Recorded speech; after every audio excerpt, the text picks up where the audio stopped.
Yesus Kristus. Hari ini kita memasuki minggu setelah tahun baru.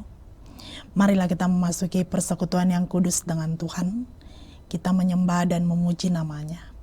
Kita bernyanyi dari buku Ende nomor 18 ayat 1. Ukap Bahal Naum Muli.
Di dalam nama Allah Bapa dan nama anaknya Tuhan Yesus Kristus dan nama Roh Kudus yang menciptakan langit dan bumi.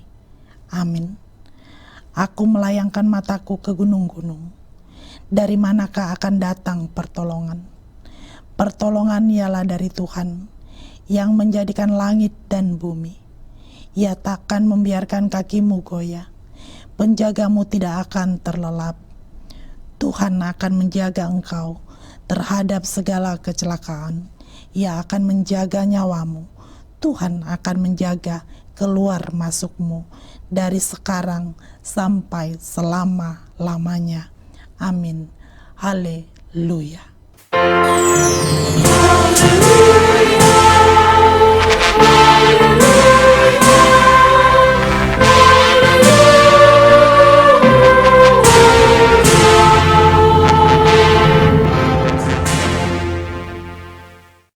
Marilah kita berdoa.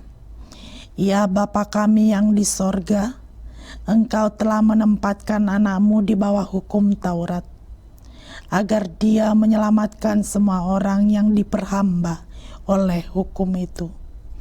Tolonglah kami, agar kami menerima keselamatan itu, supaya kami tinggal di dalam kerajaan-Mu, karena anak-Mu, Tuhan Yesus Kristus, Tuhan kami. Amin. Kita bernyanyi dari buku Ende nomor 63 ayat 1. Yesus Hodo Sai Tok Tong.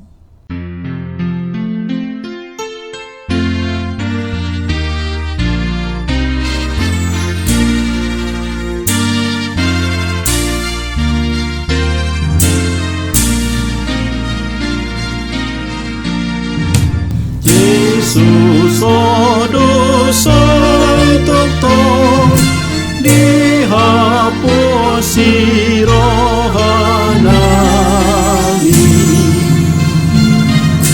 nang di taon nai paruon ikon hodo donganami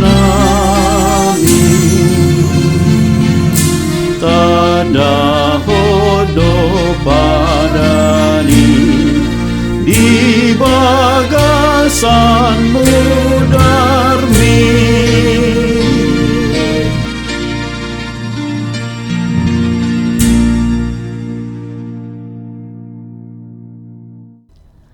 Dengarkanlah hukum Tuhan pada minggu ini, yaitu hukum Taurat yang pertama sampai hukum Taurat yang keempat. Hukum Taurat yang pertama. Akulah Tuhan Allahmu, jangan ada padamu Allah lain di hadapanku. Hukum Taurat yang kedua. Jangan perbuat bagimu patung yang menyerupai apapun yang ada di langit, atau yang ada di bumi, atau yang ada di dalam air di bawah bumi, untuk disembah atau dituruti. Hukum Taurat yang ketiga. Jangan menyebut nama Tuhan Allahmu dengan sembarangan, sebab Tuhan akan menghukum orang yang menyia-nyiakan namanya. Hukum Taurat yang keempat. Ingat dan kuduskanlah hari Sabat. 6 hari lamanya engkau akan bekerja dan melakukan segala pekerjaanmu. Tetapi hari ke-7 adalah hari Sabat Tuhan Allahmu. Maka jangan melakukan sesuatu pekerjaan, engkau atau anakmu laki-laki, atau anakmu perempuan, atau hambamu laki-laki, atau hambamu perempuan, atau hewanmu, atau orang asing yang berada di tempat kediamanmu. Sebab pada 6 hari lamanya Tuhan menjadikan langit dan bumi, laut dan segala isinya, dan ia berhenti pada hari yang ke-7. Itulah sebabnya Tuhan memberkati hari Sabat dan menguduskannya. Demikian hukum Tuhan. Marilah kita memohon kekuatan dari Tuhan. Ya Tuhan Allah, kuatkanlah kami melakukan yang sesuai dengan hukum-Mu. Amin. Kita bernyanyi dari buku Ende.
Marilah kita mengaku dosa kita. Ya Tuhan Allah Bapa kami yang Maha Kuasa, Engkau mengasihi kami orang yang hina dan tercela ini.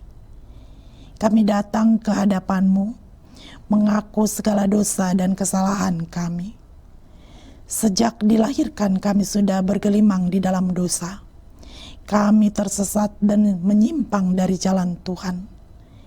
Kami sering melanggar hukum-Mu. Ya Tuhan kami, janganlah mengingat dosa dan pelanggaran kami pada masa muda, tetapi ingatlah kepada kami sesuai dengan kasih setia-Mu oleh karena kemurahan-Mu. Ya Tuhan, lapangkanlah hati-Mu terhadap kami, orang berdosa ini. Amin. Dengarlah janji Tuhan tentang pengampunan dosa. Demikian firman Tuhan. Janganlah takut sebab aku telah menebus engkau. Aku telah memanggil engkau dengan namamu. Engkau ini kepunyaanku. Kemuliaan bagi Allah di tempat yang maha tinggi. Amin. Kita bernyanyi dari buku Ende nomor 218 ayat 2. Tongdo tau haposan.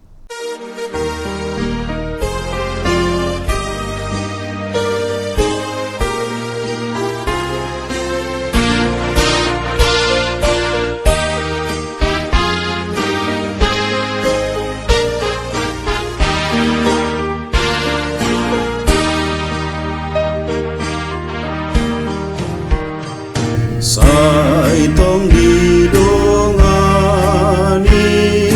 na porseai jalaganu pariro basanai tuna somar ganggu digogonai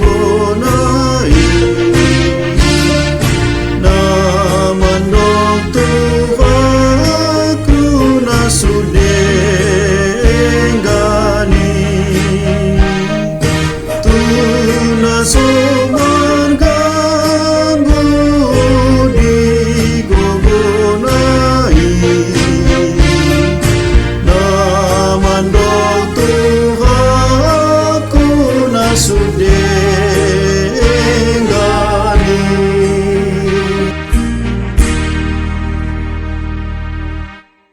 Firman Tuhan yang ditetapkan untuk minggu ini Mazmur 147 ayat 12 sampai 20. Megahkanlah Tuhan, hai Yerusalem, pujilah Allahmu, hai Sion.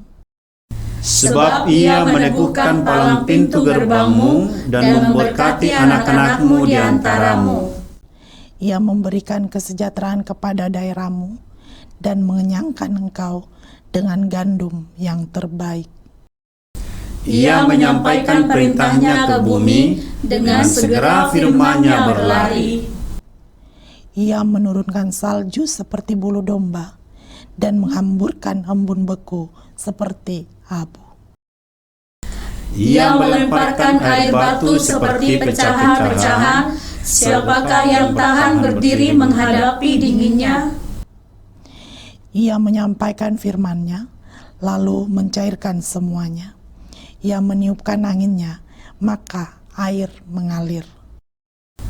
Ia memberitakan firman-Nya kepada Yakub, ketetapan-ketetapannya dan hukum-hukumnya kepada Israel. Ia tidak berbuat demikian kepada segala bangsa, dan hukum-hukumnya tidak mereka kenal. Haleluya. Demikianlah firman Tuhan. Berbahagialah orang yang mendengar firman Allah, serta memeliharanya. Amin.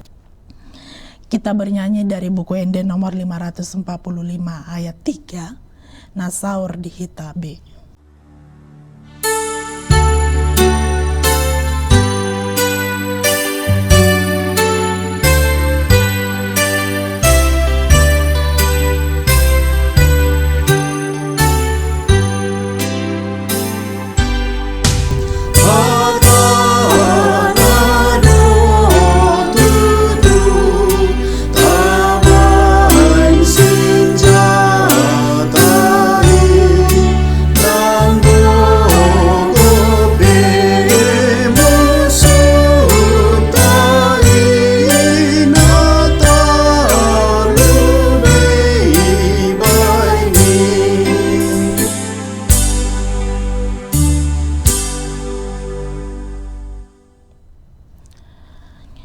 Marilah kita bersama-sama mengaku iman kepercayaan kita. Sebagaimana teman-teman seiman di seluruh dunia, kita bersama-sama mengucapkannya. Aku percaya kepada Allah, Bapa yang Maha Kuasa, Khalik langit dan bumi. Aku percaya kepada Yesus Kristus, Anak-Nya yang tunggal Tuhan kita, yang dikandung daripada Roh Kudus, lahir dari anak darah Maria, yang menderita sengsara di bawah pemerintahan Pontius Pilatus, disalibkan, mati dan dikuburkan, yang turun ke dalam kerajaan maut, pada hari yang ketiga bangkit pula dari antara orang mati, naik ke surga, duduk di sebelah kanan Allah, Bapa yang Maha Kuasa. Dari sana akan datang kelak untuk menghakimi orang yang hidup dan yang mati. Aku percaya kepada Roh Kudus dan adanya satu gereja yang kudus dan am, persekutuan orang kudus, pengampunan dosa, kebangkitan daging, dan hidup yang kekal. Amin. Kita bernyanyi dari buku ND nomor 752 ayat 1, Tuhan patulus masa kami, sambil mempersiapkan hati kita untuk mendengarkan kebenaran firman Tuhan dan memberikan persembahan 1A dan 1B.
damai sejahtera Allah yang melampaui segala akal manusia, itulah kiranya yang menguasai hati dan pikiranmu. Di dalam Kristus Yesus Tuhan kita. Amin. Saudara-saudara yang terkasih dalam nama Tuhan kita Yesus Kristus, khotbah bagi kita di ibadah ini minggu setelah tahun baru 4 Januari 2026 tertulis dalam Yohanes 1 ayat 10 hingga ayat 17. Saya akan membacakannya. Ia telah ada di dalam dunia dan dunia dijadikan olehnya, tetapi dunia tidak mengenalnya. Ia datang kepada milik kepunyaannya, tetapi orang-orang kepunyaannya itu tidak menerimanya. Tetapi semua orang yang menerimanya diberinya kuasa supaya menjadi anak-anak Allah, yaitu mereka yang percaya dalam namanya. Orang-orang yang diperanakkan bukan dari darah atau dari daging, bukan pula secara jasmani oleh keinginan seorang laki-laki, melainkan dari Allah. Firman itu telah menjadi manusia dan diam di antara kita. Dan kita telah melihat kemuliaannya, yaitu kemuliaan yang diberikan kepadanya sebagai anak tunggal Bapa, penuh kasih karunia dan kebenaran. Yohanes memberi kesaksian tentang dia dan berseru, katanya, "Inilah dia yang kumaksudkan ketika aku berkata, kemudian daripadaku akan datang dia yang telah mendahului aku, sebab dia telah ada sebelum aku. Karena dari kepenuhannya kita semua telah menerima kasih karunia demi kasih karunia. Sebab hukum Taurat diberikan oleh Musa, tetapi kasih karunia dan kebenaran datang oleh Yesus Kristus." Demikian firman Tuhan. Saudara-saudara yang terkasih dalam Yesus Kristus, hari ini kita merenungkan sebuah bagian dari Injil yang sangat penting. Di sini Yohanes memberi kesaksian siapa Yesus sesungguhnya dan bagaimana dunia merespon kedatangan Yesus. Saudara, apa yang dituliskan Yohanes ini bukan hanya sesuatu yang terjadi 2000 tahun yang lalu, tetapi juga menggambarkan keadaan manusia saat ini dalam merespon kedatangan Yesus. Yohanes mulai dengan berkata bahwa Yesus telah berada dalam dunia dan dunia dijadikan oleh Dia. Artinya, seluruh ciptaan, termasuk manusia, termasuk bangsa Israel adalah miliknya. Dunia ini bukan milik kita, dunia ini milik Tuhan. Kita tinggal di atas tanah yang bukan kita bangun. Kita menghirup udara yang bukan kita ciptakan. Apalagi, kita hidup dalam tubuh yang tidak kita desain. Semua berasal dari Tuhan. Namun ironinya, Yohanes berkata, dunia tidak mengenal Dia. Manusia hidup di dalam dunia Allah, tetapi mereka tidak hidup bersama Allah. Manusia atau dunia ini menikmati semua pemberian Tuhan. Hidup, nafas, tubuh, pekerjaan, kesehatan. Tetapi mereka tidak kenal pemberinya. Itulah manusia. Menikmati semua kebaikan Tuhan, tetapi hati mereka jauh dari Tuhan. Yohanes berkata lagi, ia datang kepada milik kepunyaannya, tetapi orang-orang kepunyaannya itu tidak menerimanya. Israel secara lahiriah adalah umat pilihan Allah. Mereka melihat kehadiran Allah itu sejak zaman Musa. Mereka melihat tiang awan, tiang api, laut yang terbelah, roti mana, dan lain-lain. Tetapi ketika Yesus yang dijanjikan para nabi itu datang, dan Israel melihat kuasa, melihat mujizat yang dilakukan Yesus, tetapi mereka menolak. Mereka tidak mau menerima Dia sebagai Tuhan dan Mesias. Saudara-saudara yang terkasih, apa yang terjadi pada Israel itu banyak juga terjadi pada saat ini. Begitu banyak orang yang berada di dalam gereja, tetapi mereka tidak menerima Kristus. Ada yang aktif dalam kegiatan gereja, mengatur acara ibadah, ikut pelayanan, memberikan persembahan. Tetapi hati mereka tidak tunduk. Hati mereka tidak pernah sungguh-sungguh percaya kepada Yesus sebagai Tuhan. Banyak yang tahu tentang Tuhan, tetapi nyatanya mereka tidak mengenal Tuhan. Mereka mungkin hadir di gedung gereja, tetapi tidak hidup di dalam Kristus. Ini pertanyaan penting bagi kita tentang menerima Kristus. Apakah saya berada di dalam gereja, tetapi sebenarnya hidup di luar Kristus? Apakah saya hanya rutin dengan kegiatan rohani, tetapi jauh dari hubungan pribadi dengan Tuhan? Apakah saya hanya mengenal agama Kristen, tetapi tidak mengenal Kristus? Yohanes katakan bahwa menjadi anak Allah tidak ditentukan oleh hubungan darah. Bukan karena keturunan, bukan karena tradisi, bukan juga karena kebiasaan gereja, tetapi tergantung pada apakah seseorang itu sungguh percaya, yakin sepenuhnya Yesus adalah Tuhan. Jika seseorang percaya, barulah ia mendapat kuasa sebagai anak Allah. Saudara-saudara, ini penting. Banyak orang berpikir iman itu otomatis. Karena orang tua Kristen, maka kita Kristen.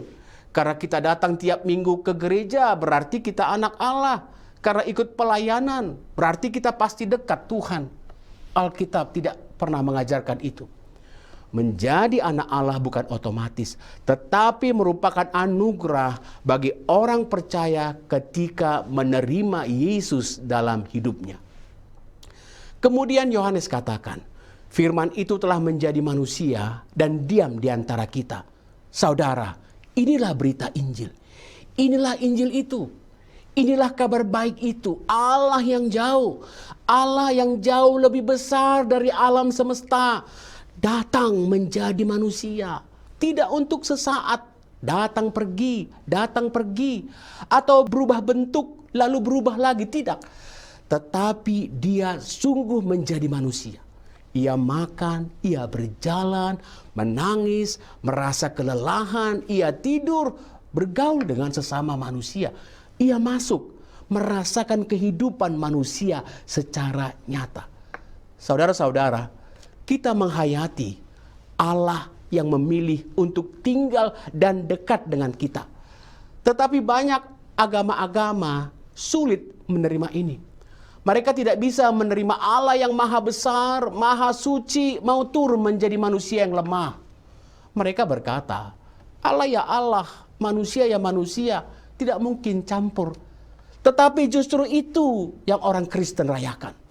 Allah yang mau dekat, Allah yang mau hadir, Allah yang tidak menjauh ketika manusia bersalah dan berdosa. Itulah kabar baik itu. Saudara-saudara, kehadiran Allah itu sungguh kabar baik. Tetapi bagi sebagian orang, kehadiran Tuhan juga bisa mengganggu. Banyak orang terganggu ketika dikatakan Tuhan harus hadir dalam hidupmu. Dan Tuhan harus memimpin hidupmu. Ada saja orang yang menolak. Ada saja yang tidak nyaman. Mereka bertanya, mengapa Tuhan harus ikut campur?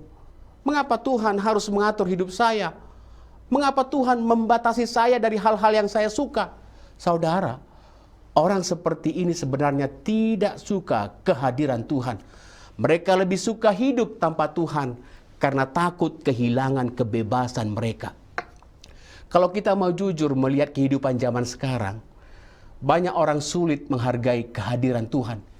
Kita bisa berkata, Tuhan menyertai kita. Tetapi yang hadir dalam hidup kita sehari-hari adalah teknologi.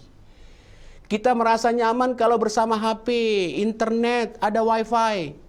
Kita terbiasa bertanya, passwordnya apa? Kita nyaman kalau ada Netflix, medsos, game, YouTube, Facebook, TikTok, dan lain-lain.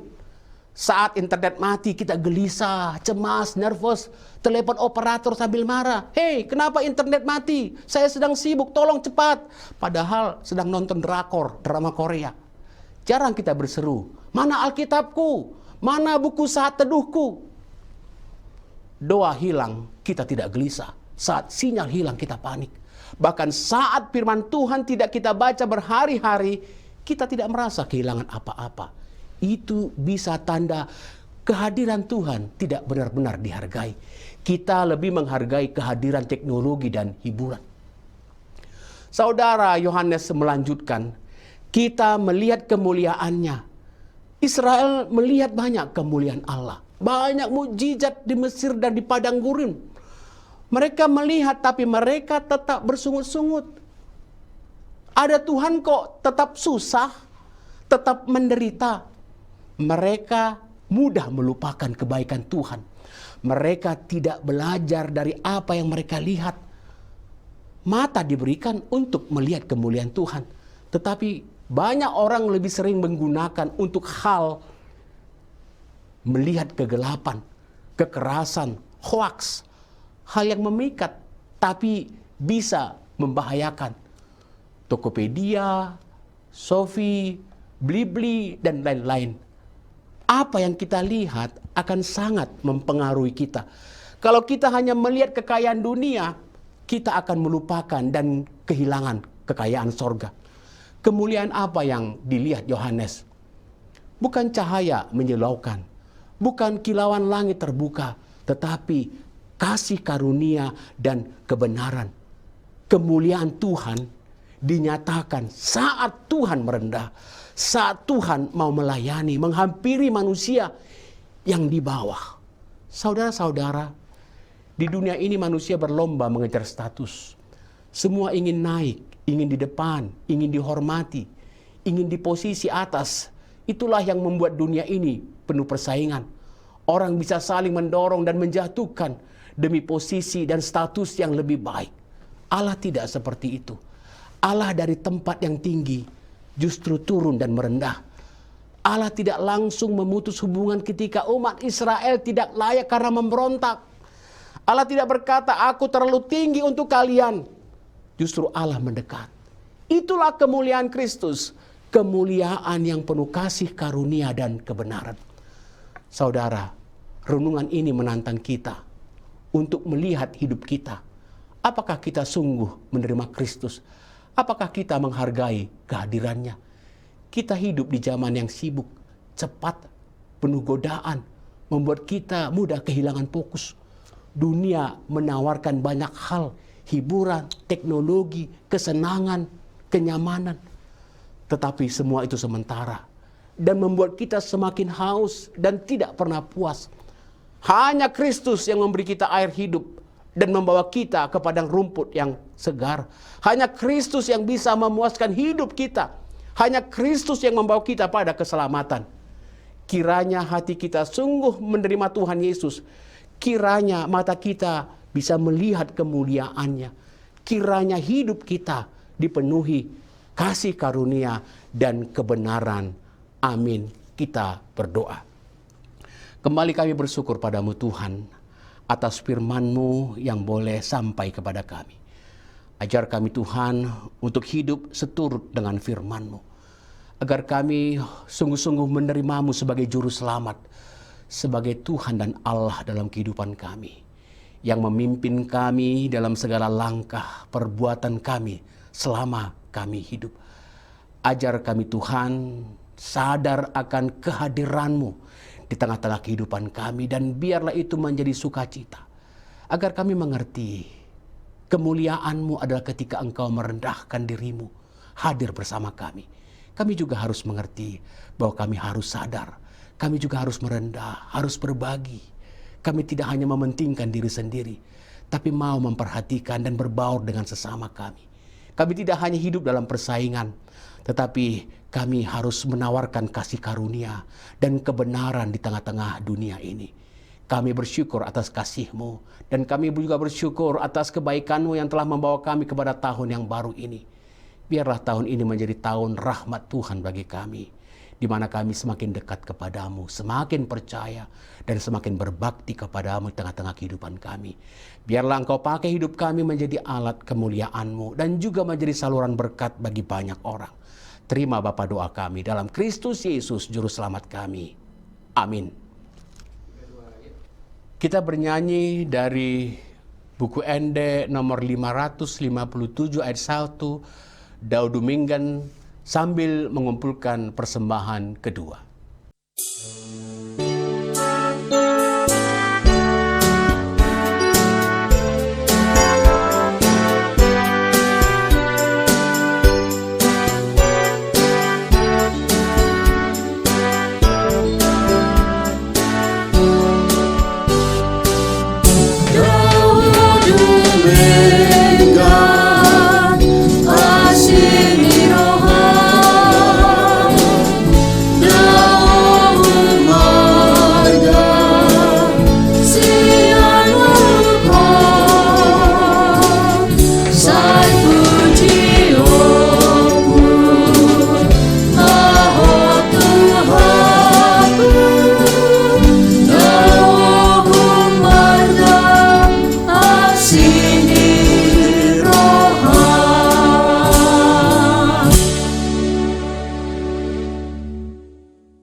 Marilah kita berdoa untuk menyerahkan persembahan kita kepada Tuhan. Kita berdoa, Ya Allah Bapa kami yang di surga, kami mengaku bahwa Tuhan adalah sumber dari segala karunia yang melimpah dalam kehidupan kami masing-masing. Sebahagian daripada karunia itu kami serahkan kembali sebagai persembahan kepada Tuhan. Terimalah dan berkatilah persembahan umat-Mu ini, agar dapat kami pergunakan untuk pekerjaan dan pelayanan kerajaan Tuhan di dunia ini. Bukalah hati kami untuk mengenal betapa banyak berkat dan karunia yang kami peroleh dari Tuhan, supaya kami senantiasa bersyukur kepadamu. Di dalam nama Yesus Kristus Tuhan kami. Amin.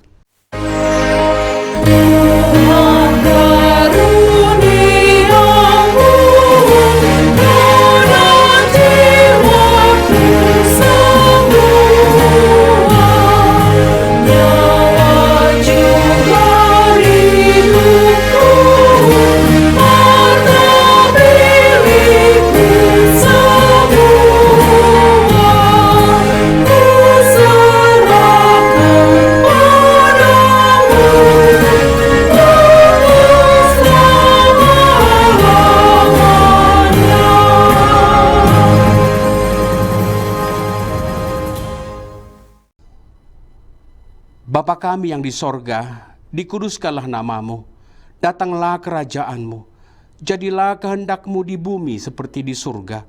Berikanlah kami pada hari ini makanan kami yang secukupnya, dan ampunilah kami akan kesalahan kami, seperti kami juga telah mengampuni orang yang bersalah kepada kami. Dan janganlah membawa kami ke dalam pencobaan, tetapi lepaskanlah kami daripada yang jahat.